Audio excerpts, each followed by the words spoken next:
12 hombres como usted y como yo, personas del común, no especializadas, no influyentes. A esas personas Jesús las llamó al arrepentimiento. Les dio una nueva vida y luego les hizo un segundo llamamiento, el llamamiento a la predicación del Evangelio. Y predicar el Evangelio es la manera más honrosa y trascendente de usted vivir el resto de su vida.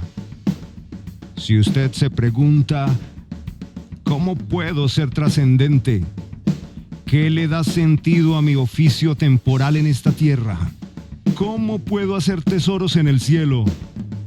Entonces hoy le diré, predique el Evangelio de Jesucristo.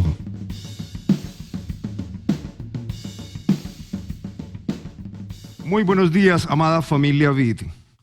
Todos los que estamos aquí, que hemos experimentado el nuevo nacimiento, que somos hijos de Dios, pues hemos experimentado dos llamados de Dios. La semana pasada tuvimos la oportunidad de conocer cómo Dios hombre, llama a Leví. ¿Quién es Leví? Un recaudador de impuestos, un traidor a la nación judía, un hombre despreciado por la comunidad.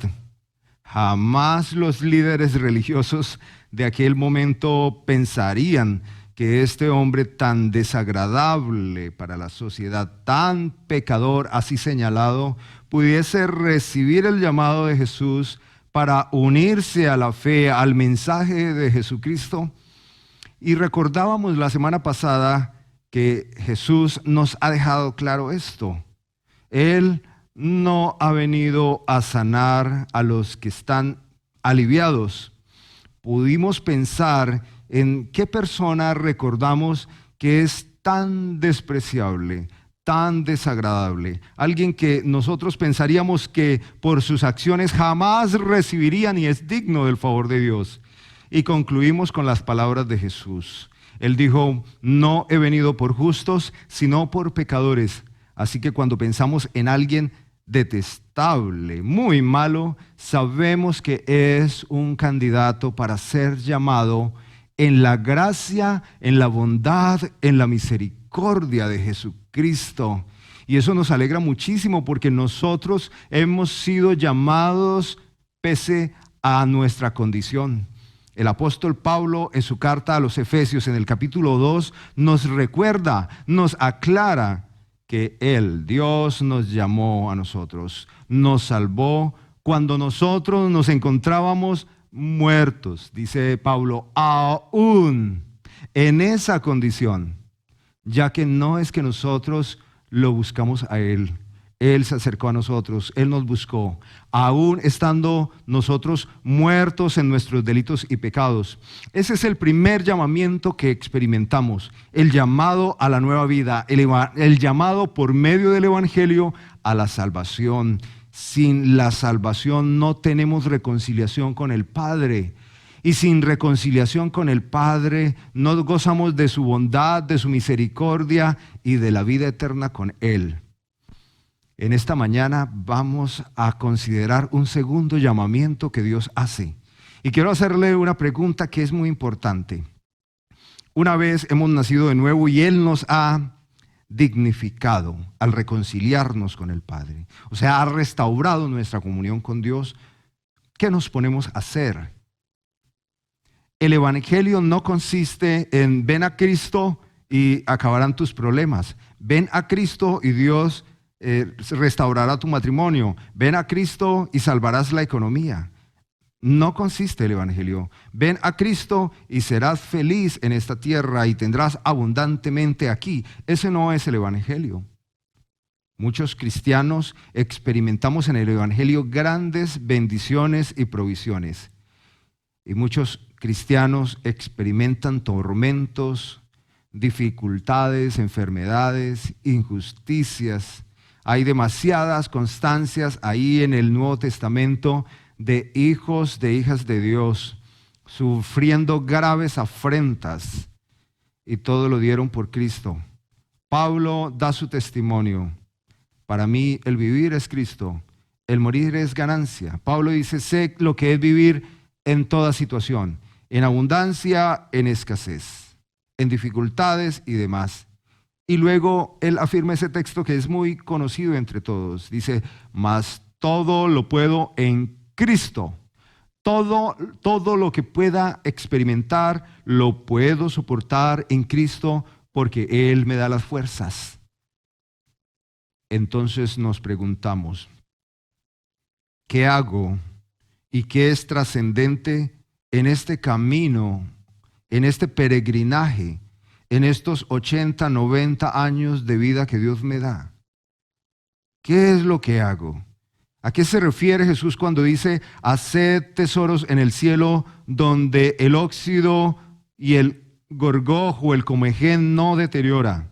Haced tesoros en el cielo. ¿Cómo encontramos lo trascendente en esta vida?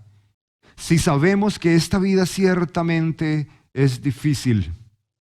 Toda la vida es difícil. Continuamos en el Evangelio de Marcos. Marcos capítulo 3.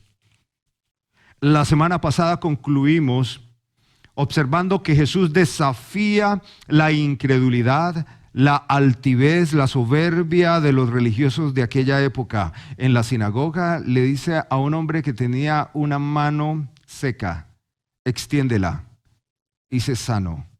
Lo sanó. Jesús sanó a un hombre en sábado. Para los judíos de esa época, el sábado era intocable. No se hacía ningún movimiento ni favores porque lo consideraban como profano, como trabajo. Para ellos eran más importantes las actividades que la conciencia pura, la fe. Y estos líderes religiosos, cargados de ira, se plantean, maquinan cómo destruir a Jesús, cómo quitarlo del camino. Jesús estorba a los grupos religiosos, al establecimiento político religioso de la época. Así que Jesús debe ser quitado, debe ser removido. Intentan todo tipo de tramas, de artimañas. Lo que nos dice en el capítulo 3 y el versículo 6 es que salieron entonces los fariseos y se confabularon con los herodianos para buscar su muerte, para matarlo, para destruirlo.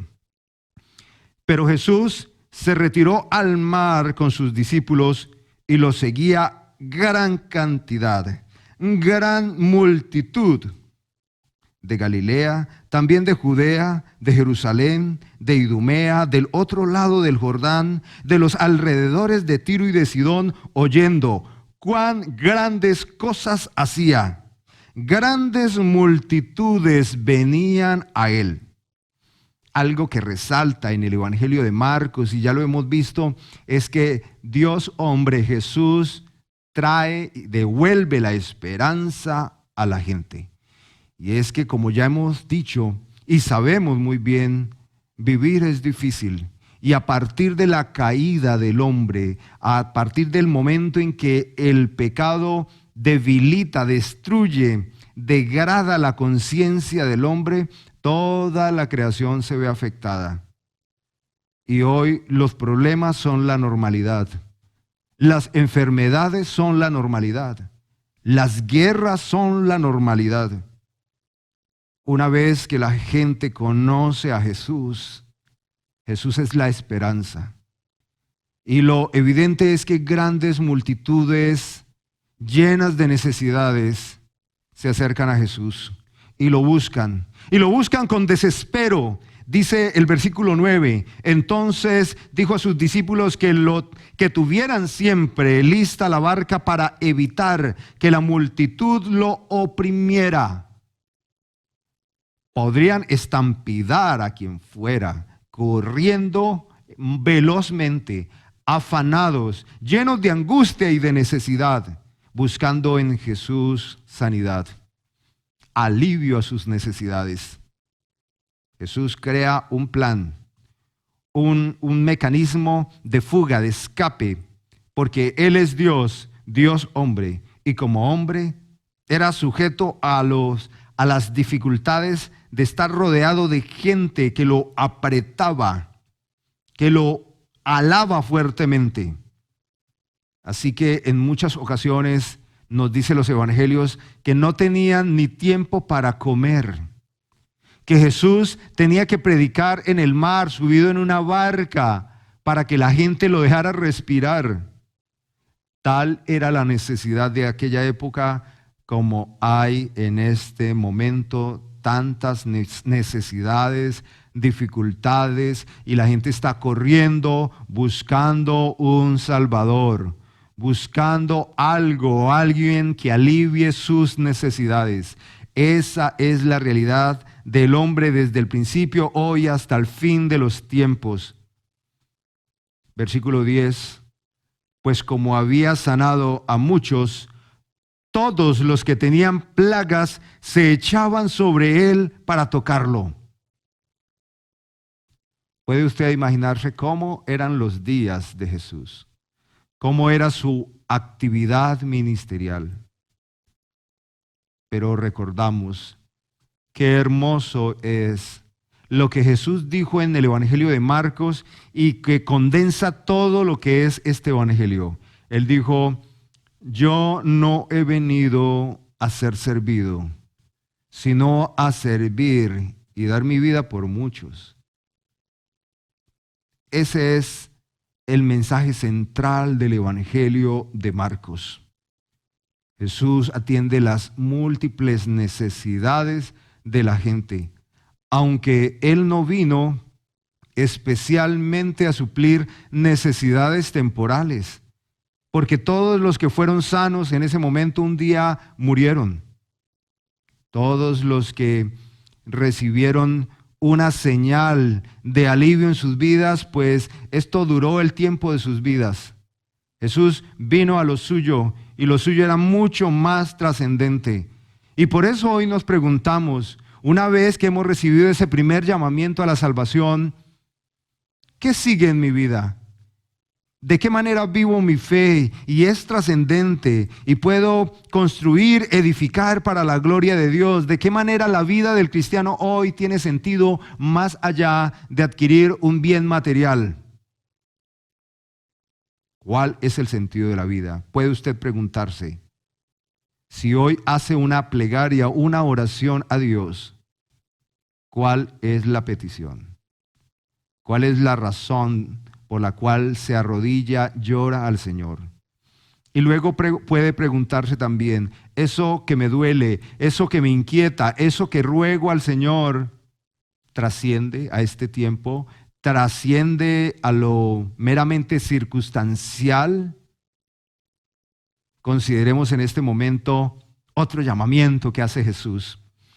Después subió al monte y llamó así a los que él quiso. Y ellos respondieron, vinieron a él. Designó entonces a 12 para que estuvieran con él, para enviarlos a predicar. Para enviarlos a predicar. Y que tuvieran autoridad para sanar enfermedades y para echar fuera demonios. A Simón, a quien puso por sobrenombre Pedro, a Jacobo, hijo de Zebedeo, a Juan, hermano de Jacobo, a quienes apellidó Boanerges, es decir, hijos de trueno, a Andrés, Felipe, Bartolomé, Mateo, Tomás, Jacobo, hijo de Alfeo, Tadeo, Simón el cananeo y Judas Iscariote, el que lo entregó. El Evangelio de Lucas nos amplía un poco más, ya que Marcos siempre está sintetizando la información. Nos dice de esta manera: en aquellos días él fue al monte a orar y pasó la noche orando a Dios. ¿Y eso para qué? Cuando llegó el día, llamó a sus discípulos y escogió a 12 de ellos, a los cuales también llamó apóstoles. La palabra apóstol es del griego que significa enviado. Así que dentro de toda la multitud que lo seguía, muchos se hicieron discípulos de él. En alguna ocasión él envía 120, que eran discípulos, gente que voluntariamente decidió seguir a Jesucristo, aprendían a su lado. Sin embargo, Jesús escoge 12 hombres. ¿Y cómo lo hace? confronta nuestra vida siempre, que no tenemos una tendencia tan fuerte y no hay tanta importancia en nosotros al medio de gracia que es la oración. Cada vez que hemos tomado malas decisiones, podemos estar seguros que no fueron orientadas por Dios a través de la oración. Casi que estamos corriendo, tratando de solucionar la vida. Y pensamos, preguntamos a todo el mundo, pero parece que la oración no es importante, no soluciona, nos gasta tiempo útil. De esa manera razonamos y perdemos. Cuando no recibimos la sabiduría de Dios que viene de lo alto, nos estamos apoyando en la sabiduría terrenal, que es animal, es diabólica, que es caída y que produce malos resultados. Así lo aclara Santiago en su carta. Qué importante, y Jesús, que es Dios hombre, Jesús que no tiene problemas en su razonamiento, Jesús que no toma malas decisiones, Jesús quien es la persona de Dios encarnada entre nosotros, Él mismo dependía fielmente de Dios para tomar decisiones. ¿Qué decisiones tienes que tomar en estos días? ¿Qué situaciones te apremian en este momento? ¿Por qué no las consultas con Dios? ¿Por qué no le preguntas al Señor y dedicas una pausa en toda actividad y permites que Dios sea la luz, sea el consejo? Esto es lo que hace Jesús. Esto es lo que hace el Divino Maestro. Pasa toda la noche orando, pidiendo a Dios claridad. Padre, estoy aquí, te necesito. Necesito mañana tomar una decisión.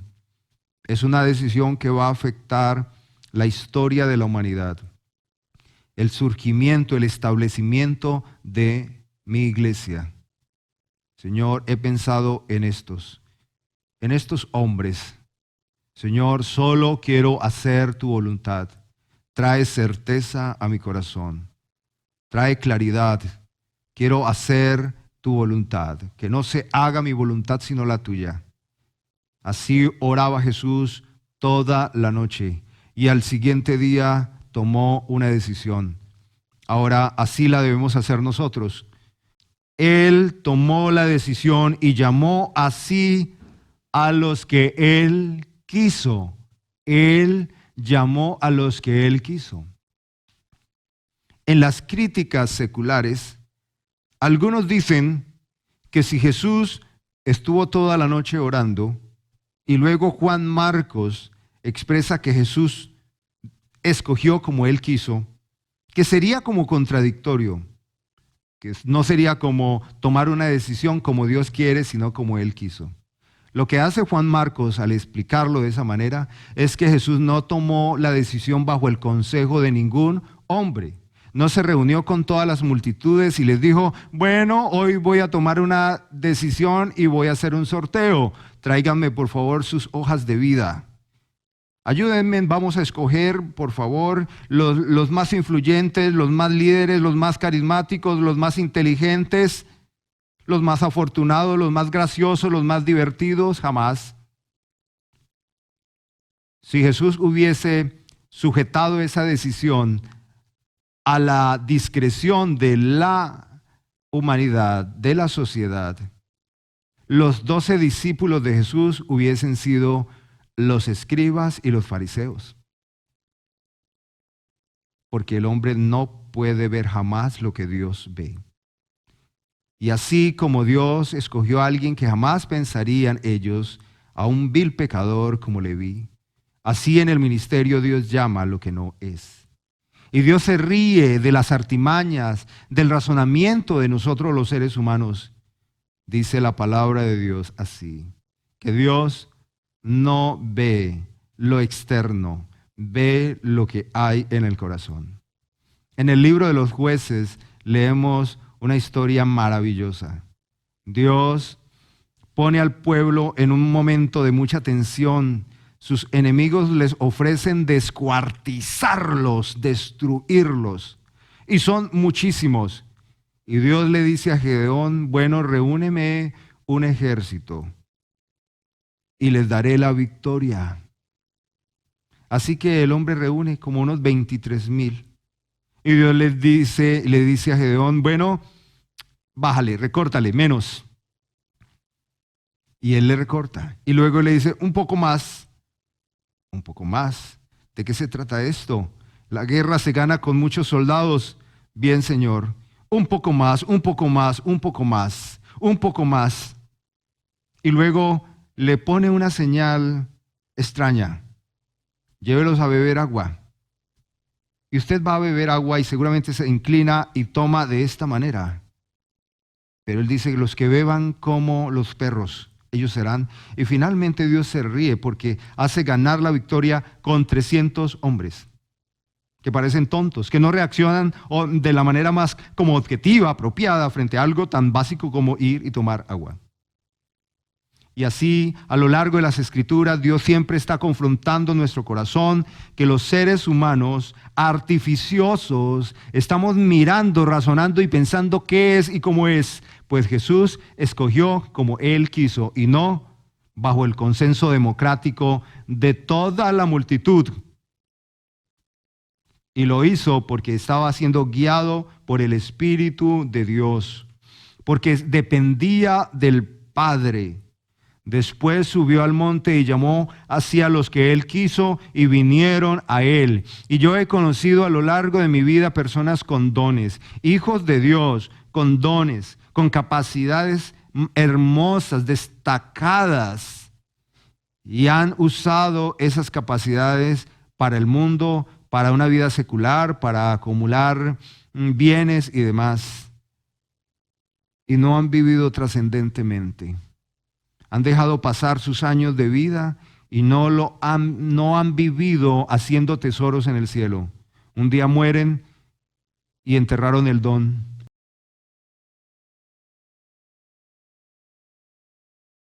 Pues Dios llama a estos 12 hombres y ellos le siguen. Seguramente que Dios le ha llamado. Claro, si usted es una hija de Dios, un hijo de Dios, Dios le ha llamado. Dios le ha llamado. ¿Cuál ha sido su respuesta? Espérame, Señor, un momento. Yo termino esto. Señor, espérame un momento, yo voy a hacer esto. Señor, espera un momento. Más adelante. Otra crítica que presentan seculares es por qué Jesús no incluyó mujeres en el apostolado. Si ciertamente Jesús es Dios hombre, ¿por qué no incluyó?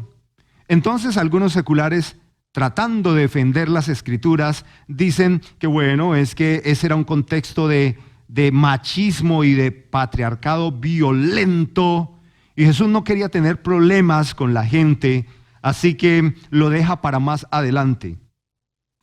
Miren, ese argumento no tiene sentido. No lo cree nadie inteligente, jamás. Un buen lector no lo cree.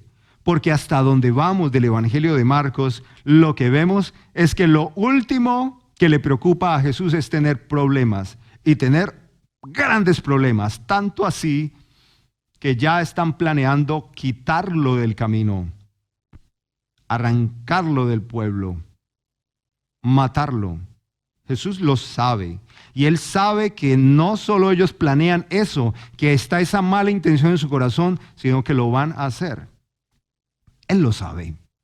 Jesús lo sabe. Él no tiene problemas con los problemas. Así que si Jesús hubiese querido, hubiese determinado en su perfecta y sabia voluntad incluir mujeres en el apostolado, lo hubiese hecho. Una de las razones por las cuales la gente golpea fuerte la vida cristiana es porque nos consideran machistas, opresores de la mujer. Pero si algo vemos en las Escrituras, en Jesús, en una buena iglesia es que la mujer es valorada, amada, dignificada. Las mujeres de nuestra iglesia, de la vid, la iglesia que Dios desea, son mujeres de alto valor, honorables, mujeres virtuosas. Esta es la verdad de ustedes. Este es el testimonio de ustedes. Aunque Jesús no llamó mujeres al apostolado, Jesús tuvo discípulas y mujeres amaban a Jesús y servían a Jesús. Por favor, vaya a Lucas capítulo 8. Aquí tenemos un testimonio escrito acerca de esto mismo. Aconteció después que Jesús iba por todas las ciudades y aldeas predicando y anunciando el evangelio del reino de Dios, que ese era su ministerio, que es el ministerio de la iglesia, anunciar el evangelio del reino de Dios, porque el evangelio es poder de Dios para salvación a todo aquel que cree. Es el evangelio. Es el evangelio y solo el evangelio. Y dice: lo acompañaban los 12, los discípulos, los apóstoles, quienes él llamó, y algunas mujeres que habían sido sanadas de espíritus malos y de enfermedades. María, que se llamaba Magdalena, de la que había salido 7 demonios, Juana, mujer de Chuza, integrante de Herodes, Susana y otras muchas que ayudaban con su dinero el ministerio de Jesús. Las mujeres fueron parte en el ministerio de Jesús, fueron parte activa de la iglesia del primer siglo y son parte activa de la iglesia hoy de la vid. Algo que logra el evangelio en la sociedad es restaurar el diseño divino, el rol del hombre, el rol de la mujer y la estructura de la familia. Hoy el mundo diabólico pretende destruir el diseño divino de la familia y pretenden hacer creer que familia es un paradigma social, es una idea de algunos, y que familia puede ser un hombre con una mascota, puede ser una mujer con unos niños, 3 hombres con una mujer y demás, cosas que son repudiables y aún vergonzosas hablar, destruyendo el diseño divino de la familia. Cuando Adán peca contra Dios, afecta gravemente a su esposa. Cuando Eva peca contra Dios, afecta gravemente a su esposo. Y luego no había internet, videojuegos violentos y todas esas cosas malas. Y uno de sus hijos, Caín, mata a su hermano. Cómo el pecado desintegró, destruyó, desfiguró el diseño de la familia.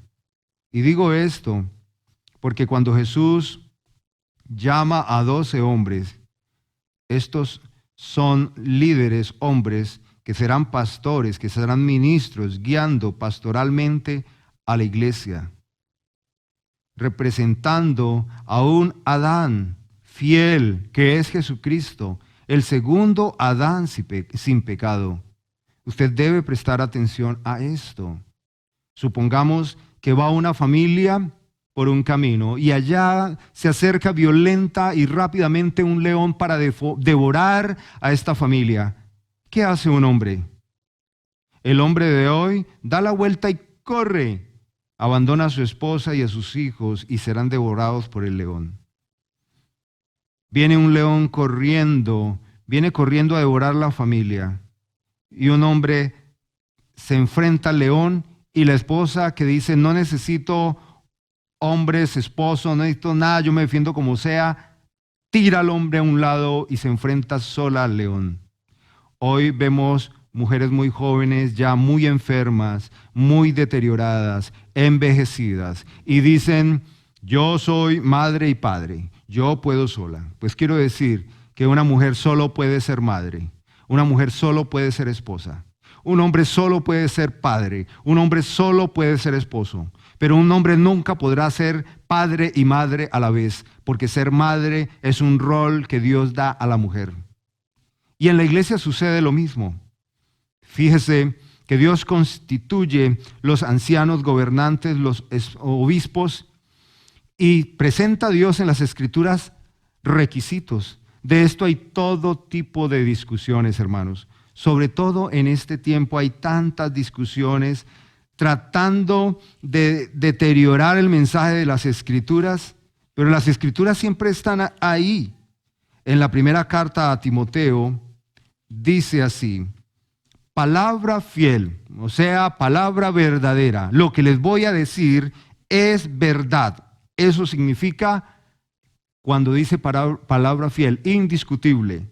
Si alguno anhela obispado, ser pastor, evangelista, misionero, buena obra desea.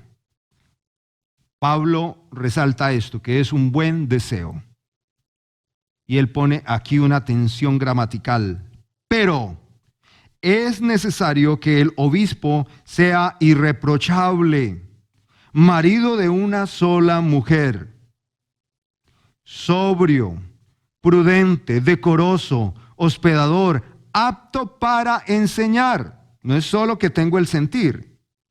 Que no sea dado al licor, ni amigo de peleas, que no sea codicioso de ganancias deshonestas, sino amable, apacible, no avaro, que gobierne bien su casa, que tenga a sus hijos en sujeción con toda honestidad. Pues, fíjese el argumento, el que no sabe gobernar su propia casa, ¿cómo pretende cuidar de la iglesia de Dios?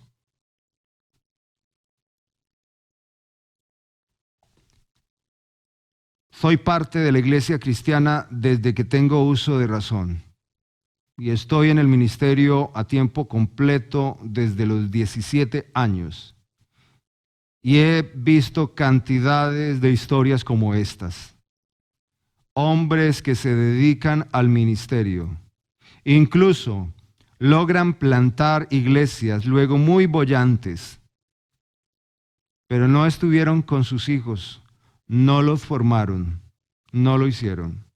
Luego sus hijos se apartaron, llenos de ira, de molestia, hablan mal del evangelio, no siguen a Cristo, son una vergüenza. Y estos padres salvando al mundo y no cuidaron de sus hogares. Luego dicen cosas como estas: es que no conocíamos tanto de Cristo, éramos muy jóvenes e inexpertos. Pues ese no conocer mucho a Jesucristo, este ser joven e inexperto, es lo que dice Timoteo, que el obispo no sea neófito. Es necesario que no sea neófito, no sea que envaneciendo se caiga en la condenación del diablo. Somos llamados a servir al Señor, pero todo tiene un tiempo. Y una de las cosas que vemos en este registro de cómo Jesús llama a 12 discípulos es porque Marcos nos dice lo siguiente, que Él los llamó para que estuvieran con Él, estuvieran con Jesús. Jesús vivía con ellos, caminaba con ellos, los discipulaba. ¿Cuál era la metodología de Jesús? No era con un tablero y unos cuadernos, no. Iba caminando y les iba enseñando. Iban cosechando y les iba enseñando. Iban en embarcaciones y les iba enseñando. Estaban entre las multitudes y Jesús les estaba enseñando. Usted lee en los evangelios cómo Jesús le está enseñando a sus discípulos. Y muchas veces en ese momento de estar con ellos, de formarlos a ellos, poquitos, pero formarlos a ellos, gente intervenía y se daban otras conversaciones y demás, pero Jesús los estaba formando era a ellos. Qué importante es comprender que la formación es un tema de Dios. La formación es de Dios. A nuestros hijos los formamos con toda intencionalidad desde pequeños. Les dedicamos tiempo porque es más fácil pagar una cuota alimentaria. Es más fácil darle lo que necesitan materialmente que darles vida, estando con ellos, formándoles a ellos. Jesús pudo haber escogido 200, 300, 500 discípulos. Y usted se puede preguntar, bueno, si el Evangelio es urgente, si el Evangelio es la labor más urgente y la necesidad más apremiante, ¿por qué Jesús no escoge una buena cantidad y lo hacemos más fácil y más rápido? Jesús iba a dedicar estos pocos años comprometidamente con los que serían los apóstoles. Esto es como pensar en tener muchos hijos, fecundar y tener muchos hijos y no poder estar con ellos. Esto es como pretender plantar una iglesia con mucha gente que no va a ser pastoreada. Y todo eso se va a derribar. En el tiempo se va a caer.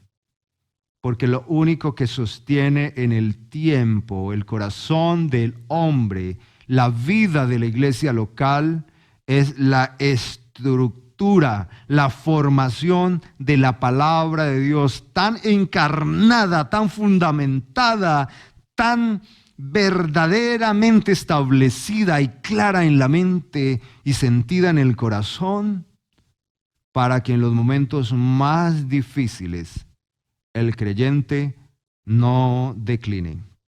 De hecho, un verdadero cristiano nunca se perderá, porque el Evangelio es el poder de Dios que salva, que vivifica, que sostiene al creyente.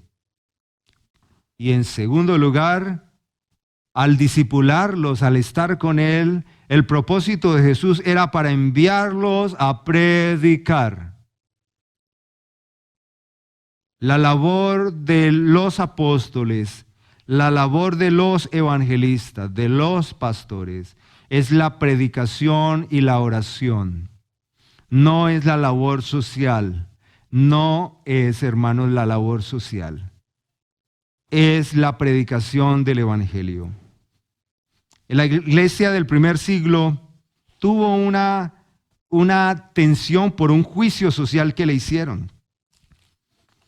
Empezaron a acusarlos de que estos discípulos de Jesucristo hablaban del amor y predicaban del amor y de la misericordia, pero que las viudas estaban desatendidas, las viudas y los huérfanos. Así que los apóstoles, orando y siendo guiados por Dios, ellos piden entonces establecer un ministerio de diáconos que harían esa labor social, pero los diáconos no son los obispos o los maestros, los pastores. En aquellos días, como crecía el número de los discípulos, hubo murmuración de los griegos contra los hebreos, que las viudas de aquellos eran desatendidas en la distribución diaria, en sus necesidades de alimento. Entonces, los 12, los apóstoles de Jesús, convocaron a la multitud de los discípulos y les dijeron: no es justo que nosotros dejemos la palabra de Dios para hacer obra social, para servir a las mesas.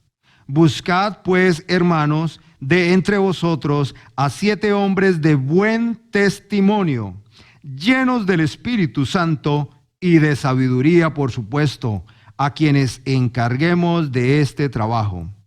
Nosotros persistiremos en la oración y en el ministerio de la palabra. Esto no es una opinión personal, esto no es una idea circunstancial, porque los apóstoles y los pastores siempre estuvieron dedicados a eso. Esa fue su urgente labor. Todo ministro lleno del Espíritu Santo sabe esto, que las necesidades humanas no se sacian, que siempre habrán nuevas problemáticas, necesidades. Y esto no trasciende. Jesús insta a hacer tesoros en el cielo. Y los tesoros en el cielo se hacen se establecen allá llevando el evangelio. Ahora alguien dice, sí, pero es que el evangelio se lleva con. El evangelio se lleva es con la buena noticia, porque la buena noticia es la palabra de Dios. El evangelio no es, venga a Cristo que tus problemas se acabarán. Venga a Cristo y tu matrimonio se restaurará. Venga a Cristo y serás sano de tal enfermedad. No, ese no es el evangelio.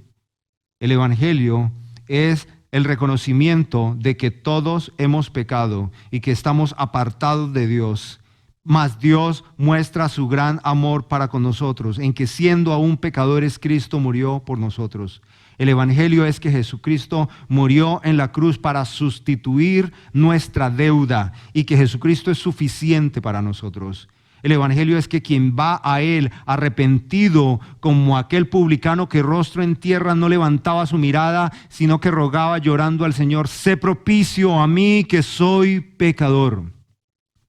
El evangelio es la buena noticia de la reconciliación del hombre con Dios a través de Jesús y solo de Jesús. A través de Jesús y solamente Jesús. Jesús es el camino al Padre. Jesús es la vida para aquellos huesos secos, hombres sin el Señor. Jesús escogió estos 12 hombres, los discipuló, los formó con un propósito, para enviarlos a predicar. Y al enviarlos a predicar, entonces Jesús les dio autoridad. Dice Marcos, que tuvieran autoridad para sanar enfermedades, para echar fuera demonios. Recuerdo cuando Dios llama a Moisés para ir y sacar al pueblo de Israel, pueblo hebreo de Egipto. Y Moisés le pregunta al Señor, pero cuando vaya y me pregunten quién me ha enviado, ¿qué les voy a decir? ¿Quién eres tú? ¿Y cuál es mi autoridad? ¿Cómo creerán? Así que Dios le dice a Moisés, mete tu mano en tu pecho. Y Moisés lo hace. Saca tu mano. Moisés la saca y está llena en angustia. Su mano está descompuesta. Tranquilo, Moisés. Ahora vuelve y éntrala. Moisés entra su mano y luego la saca y está perfecta. Esa es una señal milagrosa. Hoy mucha gente habla, promueve, promete milagros. ¿Pero qué es un milagro? Un milagro es una señal que nunca está dentro de las leyes naturales. Una señal milagrosa es un acto providencial divino de Dios que se escapa a toda probabilidad de las leyes de la naturaleza. Como resucitar un hombre que lleva 3 días y sus órganos blandos están hirviendo en descomposición. Como darle vista a un hombre que nació sin ojos. Esas son señales milagrosas. Como al instante desaparecer la putrefacción y la lepra en el cuerpo de un hombre, al instante. Un milagro está restringido porque un milagro no está dentro de las probabilidades. No es algo dentro de las probabilidades. Y Dios lo que hace con Moisés es garantizar que él llevaría el mensaje y que aunque Faraón no creería en Moisés, las señales darían constancia de que Moisés no iba solo, que había un Dios, el único Dios, el gran yo soy, que reclamaba a su pueblo y que él tenía el poder para sacarlo, la autoridad. Las señales autenticando el poder de Dios. Jesús irrumpe en la vida de la humanidad, en la vida de los judíos, con señales milagrosas. Y la gente se impacta y se pregunta, ¿qué es esto? ¿Quién es este? Que aún los demonios le obedecen, que desaparecen las enfermedades. Esto no lo pueden hacer los seres humanos. Así que Jesús llama a 12 hombres. Jesús los forma con el propósito de que ellos lleven el mensaje que transforma, que trasciende en la vida de los seres humanos y autentica ese mensaje con señales milagrosas, con poder milagroso de Dios. Ellos reciben de Jesús la facultad de replicar el mismo ministerio de su maestro. El poder que emanaba de Jesús, que es Dios hombre, reposaba en estos discípulos. Y cada vez que predicaban el evangelio, y cada vez que murmuraban de ese evangelio, y cada vez que aparecía un incrédulo, una señal milagrosa tapaba la boca de los burladores. Recuerde que no existía el cristianismo, no existía la iglesia, lo que existía era el judaísmo. Una vez Pedro, lleno del Espíritu Santo, inicia la predicación del evangelio, se convierte en 3,000 personas y con señales milagrosas impresionan, impactan y dan constancia a los incrédulos del evangelio de Jesucristo. Las personas empiezan a notar que este no era el evangelio o el mensaje judaizante. Así que muchos despectivamente empiezan a señalar este nuevo mensaje como la secta de los del camino. La secta de los del camino. ¿Por qué la secta del camino? Porque no era un evangelio que venía de atrás, un nuevo evangelio para ellos, porque era el evangelio escondido en el Antiguo Testamento, pero ellos no eran piadosos en el mensaje, así que no lo entendían. ¿Cómo autentican el evangelio los apóstoles? Con las señales y milagros. Y así lo hicieron. Estos hombres, Dios no necesita grandes multitudes para llamar a los que han de ser salvos. Y Dios se sirve de lo que no es. 12 hombres como usted y como yo, personas del común, no especializadas, no influyentes. A esas personas Jesús las llama al arrepentimiento, les da una nueva vida y luego les da un segundo llamamiento, el llamamiento a la predicación del evangelio. Y predicar el evangelio es la manera más honrosa y trascendente de vivir usted el resto de su vida. Si usted se pregunta cómo puedo ser significativo, qué le da sentido a mi vida, cómo puedo hacer tesoros en el cielo, le diré: acepte el llamado de Jesús y predique la buena noticia. La buena noticia es Jesús. La gente no quiere escuchar a Jesús. La gente quiere sanidades, la gente quiere milagros. Predique a Jesús. Y si Jesús desea autenticar en algún momento ese mensaje, Él puede usar una señal milagrosa a través de su vida. Él lo puede hacer con el fin de autenticar el mensaje. Porque téngalo muy claro, el evangelio, la buena noticia, escuche con atención, el evangelio, la buena noticia que viene del cielo no es señales y milagros. Es la salvación del hombre pecador por aquel que le ama y dio su vida por él, por aquel que tiene sus brazos extendidos y dice: todo aquel que a mí viene, no le echo fuera. ¿Cómo deseamos que Dios se manifieste en nuestra iglesia con señales milagrosas, en nuestros hermanos que sufren, que tienen una necesidad, una dolencia, un problema en la familia. ¿Cómo queremos? Sin embargo, la mayor necesidad para toda la gente de esta ciudad, de este país y de este mundo es la reconciliación con Dios. ¿De qué serviría que una persona ganara el mundo, lograra todos sus objetivos materiales, gozara de buena salud, una bonita familia y su alma se perdiera? Habrá vivido la vida más necia, el sinsentido más vergonzoso. Su vida trasciende si es llamado al santo ministerio. Y el santo ministerio para la iglesia hoy es la predicación, la locura del evangelio.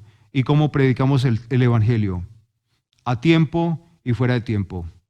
¿Qué significa eso? Cuando la gente lo pide y cuando la gente lo rechaza. Aún sonando imprudentes, la necesidad más grande para el ser humano es la predicación. No hay apóstoles. Jesús escogió a 12 y ellos colocaron los fundamentos de la iglesia. Ahora todos edificamos sobre esos fundamentos. Pero hoy hay evangelistas, pastores, maestros, diáconos, diaconisas, y todos somos llamados a la predicación. Algunos dicen que la vista más hermosa es el rostro de un bebé recién nacido que sonríe. La vista más hermosa en el cielo es cuando un impío se reconcilia con el Señor.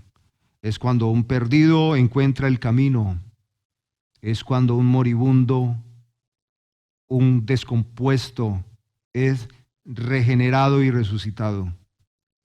Cuando participamos por gracia de Dios en ese honroso privilegio de la gran comisión, nuestra vida entonces es trascendente, es significativa. Estamos colocando tesoros en el reino de los cielos, allá donde son indestructibles. Y vivimos aquí para la gloria de Dios. Somos la vid, la iglesia que Dios desea. Somos un refugio, el refugio para aquellos que alcanzan la gracia de Dios mediante el arrepentimiento por la locura del evangelio. Somos la sal del mundo, somos la luz en las tinieblas. Somos la novia de Cristo, la novia del Cordero. Somos el pueblo de Dios. Somos voceros. Somos la voz, los heraldos, los que comunican en cada lugar que Jesucristo está llamando, que tiene sus brazos abiertos para que todo aquel que cree en Él no se pierda, mas tenga vida eterna. Oremos. Precioso Padre, cuando consideramos qué ha sido nuestras vidas, qué fue y qué es ahora, Señor, sentimos tanta alegría al saber que no solo nos rescataste, nos salvaste, sino que nos has dado un propósito mientras vivimos esta vida, este peregrinaje. Cada minuto, cada hora, cada día, cada mes, cada año de vida tiene un propósito, y es que trascendamos en un mundo hostil, un mundo que te da la espalda, y trascendamos de manera significativa predicando el evangelio. Pablo dice: no me avergüenzo del evangelio. No me avergüenzo del evangelio, porque es poder de Dios para salvación a todo aquel que cree. No somos apóstoles, somos tus hijos y somos llamados hoy sobre el fundamento de los apóstoles a edificar no con paja, no con heno, no con hojarasca, sino con el precioso evangelio que es tuyo, Señor. Seas tú glorificado. Danos la gracia, Señor. Danos los momentos donde podemos compartir a los seres humanos, a las personas, el Evangelio que es la salvación para todos. Sin el Evangelio no hay reconciliación. Y si no hay reconciliación contigo, solo hay una horrenda expectación de juicio. Aquí estamos, Señor. Heme aquí, Dios. Queremos servir esta semana, Señor, predicando tu palabra a la manera tuya, Señor. Nos disponemos. En Cristo Jesús. Amén.